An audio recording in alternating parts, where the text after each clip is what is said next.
Hey guys, Matt here. Today I'm going to be reviewing the movie Arthur, which is a remake of the 1981 classic Arthur.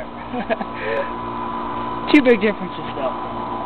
One, the original Arthur stars Dudley Moore, and it also has John Gilgal.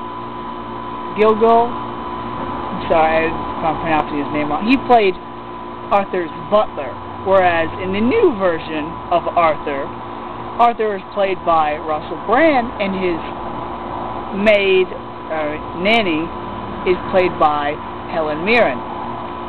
Now, the new Arthur is directed by Jason Weinman, who also is the director for Modern Family, which is funny because in one of the scenes for Arthur, there's a bus, I believe, or a billboard or a poster behind Arthur in one of the scenes of Modern Family. So I thought that was pretty neat.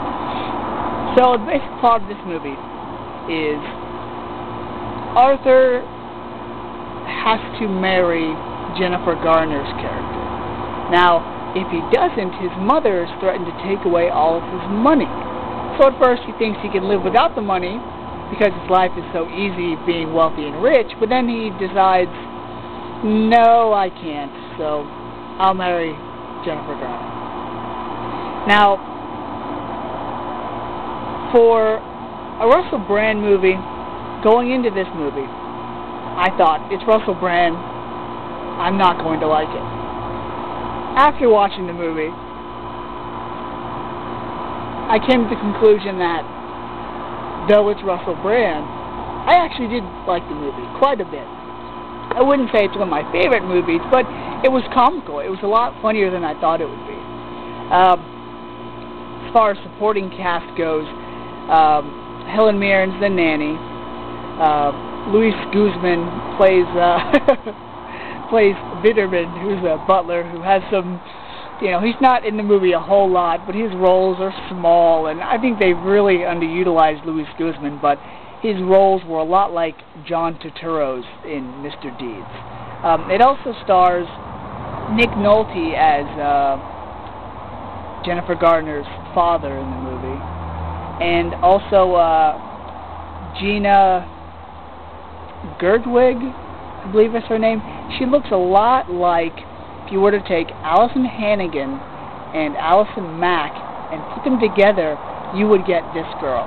And I really liked her role in the movie, because her and Arthur, the chemistry they had was really good. They really worked well together, and she was a really cute girl, so I liked her in the movie. As far as Nick Nolte goes, he really shouldn't have been in this movie.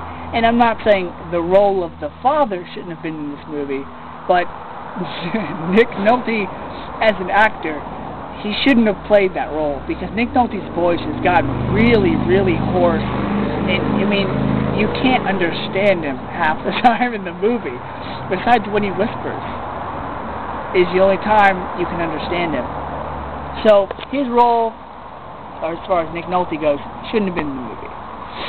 Now, also, something I noticed, because you have to understand, remakes are considered, sketchy movies to be made, because if the original is a classic, a lot of people either won't go see the new one, or they'll see the new movie, but they'll kind of have their doubts about it.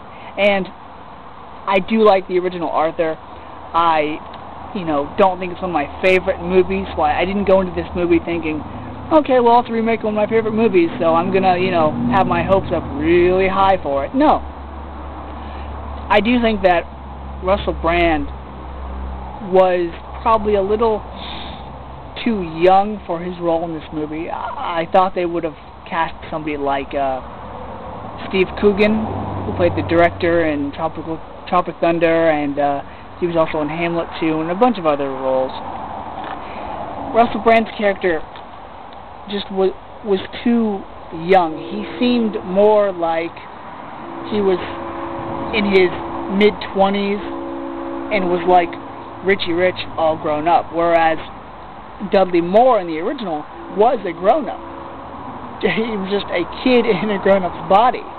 So I think Russell Brand portraying Arthur was a little too kiddish for me. Now, yes, he did blow his wealth, and he did blow his money, he did throw it around, he did spend it on these lavish things that he really didn't need, but he just seemed too young for the type of role. Also, Helen Mirren, she did a good job in the movie, but it was almost as if she was too quiet. Yeah, she did have, witty remarks, and she was funny in some lines, but it just seemed like she was too quiet. Also, Russell Brand as a drunk, totally not believable. He would say he was drunk. He even went to an AA meeting in the movie. But unless he's stating that he is currently drunk in a particular scene, you really couldn't tell. Now, Dudley Moore, in the original, you could tell he was drunk. You could tell because he would fall over, he would sway. I was actually expecting Russell Brand to act like Jack Sparrow in this movie. I was expecting him to slur his words and stumble around and not be able to stand up straight, but he really didn't do that. He acted completely sober with a bottle in his hand. I mean, I understand that alcoholics can function normally when they've had a few drinks, but it wasn't believable. Besides him, drinking a glass of something or a bottle of something, him as an alcoholic, I didn't buy it. So, if I had to rate this movie from 1 to a 5, I'd give it a 3. Just because as far as movies paying homage to the originals go, this was a lot better than the Dukes of Hazzard movie in 2004, but for me, it wasn't as good as Get Smart. So, till next time, guys. See ya.